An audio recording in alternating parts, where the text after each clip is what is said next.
Assalamualaikum warahmatullahi wabarakatuh. Perkenalkan, saya Thoriqul Firdaus, NIM 2402010200632, mahasiswa Universitas Siber Asia, Prodi S1 PJJ Manajemen. Di sini saya akan menjelaskan tentang ransomware WannaCry. Apa itu ransomware WannaCry? Dilansir dari laman Kementerian Pendidikan, Kebudayaan dan Riset Teknologi, ransomware WannaCry adalah perangkat lunak jahat yang menargetkan pengguna operator Windows untuk mengunci data korbannya, lalu menuntut sejumlah uang. Dan jika kita artikan, itu seperti menyandera data atau komputer kemudian meminta tebusan. Sementara itu, menurut situs Cloudflare, WannaCry adalah sejenis bom yang mampu menyebarkan dirinya ke beberapa komputer dalam suatu jaringan. Cara kerja bom ini menggunakan kerentanan sistem operasi pada Windows untuk berpindah dari komputer satu ke komputer lainnya dan menginstal dirinya secara otomatis. Cara kerja ransomware WannaCry itu yaitu ketika ransomware WannaCry menyerang sebuah sistem di komputer, serangan ini dapat menginskripsi semua dokumen yang ada dalam perangkat tersebut, sehingga dokumen tidak bisa diakses oleh pemilik perangkat. Oleh karena itu, peretasan ransomware WannaCry dapat menimbulkan pada sejumlah layanan, baik itu di lembaga, perusahaan, maupun aktivitas pemerintahan. Selain memanfaatkan kerentanan operator atau perangkat, WannaCry juga bisa menyebar melalui cara lain, seperti phishing email, kemudian dari flash disk dan lainnya. Dari phishing email, korban akan dikirimi dokumen dari peretas yang menyamar sebagai lembaga resmi. Kemudian orang yang sembarangan mengunduh file di internet, terutama konten dewasa dan aplikasi bajakan, berpotensi besar diserang ransomware WannaCry.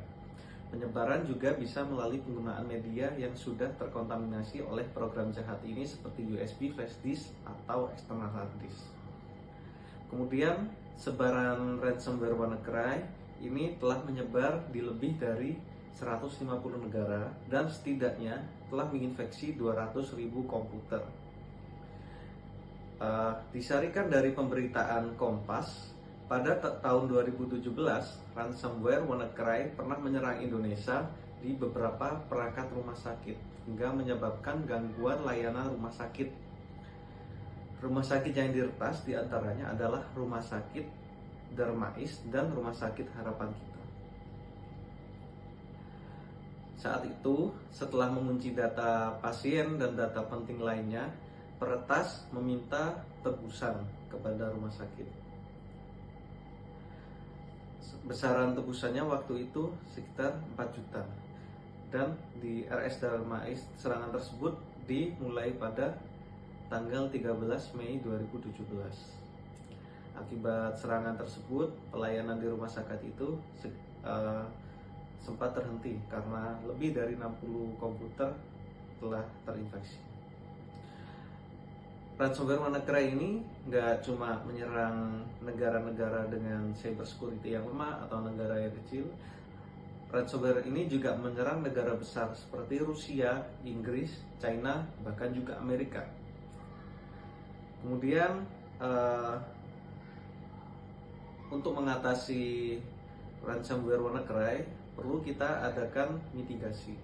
Selain mitigasi juga kita harus mengevaluasi. Untuk mengatasi dan mencegah penyebaran ransomware WannaCry diperlukan kerjasama yang baik dari segala lini, baik itu dari kantor pusat atau head office selaku pengatur kebijakan di bidang IT perusahaan sampai dengan end user di bawah, agar tetap menjaga 3 lini cyber security. Kemudian juga diperlukan evaluasi dari segi Intrusion Prevention System atau IPS dan Intrusion Detection System atau IDS dan firewall. Selain itu, perusahaan juga harus menetapkan kebijakan yang jelas mengenai hak akses dan memberikan pembatasan terhadap tindakan dan akses tertentu. Untuk menjaganya, perusahaan bisa menugaskan pegawai sebagai administrator sistem di tiap unit, kemudian kebijakan IT-nya terpusat, serta pelatihan dan training kepada seluruh pegawai cybersecurity secara rutin. Kemudian ransomware WannaCry ini bisa dicegah dengan memblok port SMB, yaitu portnya 137, 138, 139, dan 445. Baik, demikian penjelasan saya mengenai ancaman cybersecurity, yaitu ransomware WannaCry. Mari kita tetap siaga dan waspada dalam mengakses dan menggunakan peralatan elektronik kita. Baik, sekian. Terima kasih. Wassalamualaikum warahmatullahi wabarakatuh.